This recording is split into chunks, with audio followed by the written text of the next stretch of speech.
उत्तर मुंबईमध्ये सर्वात जास्ती जर लोकसंख्या पाहिली तर ही उत्तर मुंबईत सर्वात जास्ती लोकसंख्या पाहिली तर ही गुजराती बांधवांची जास्ती करून आहे। तर आणि इथे सर्वात जास्ती गरबे जे आहेत ते सर्वात मोठ्या प्रमाणात आणि मोठ्या संख्येने या बोरिवली, दहिसर आणि चारकोपमध्ये होतात। तर आमचं असं त्यांना निवेदन आहे महाराष्ट्र नवनिर्माण सेनेतर्फे की त्यांना आम्ही सांगितलं की त्यामध्ये जसे गुजराती गाणी, हिंदी गाणी लागतात तसं मराठी गाणी त्याच्यामध्ये लागली पाहिजे, कारण की मराठी भाषेला अभिजात भाषेचा दर्जा भेटला आहे आणि असंख्य मराठी तरुण हे दांडिया खेळायला, गरबा खेळायला येत असतात।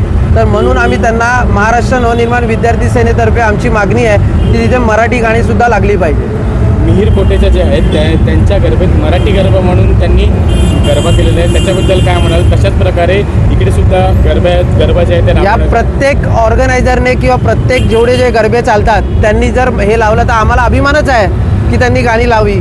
आता सर्व जिथे जिथे आम्ही गेलो ते लोक सर्व बोलले की आम्ही तुम्हाला व्हिडिओ पाठवतो मराठी गाणी लावून। तर आम्हाला अभिमान आहे की यांनी मराठी गाणी लावून गाणी लावून त्याच्यावर आम्ही दांडियाने नाचू।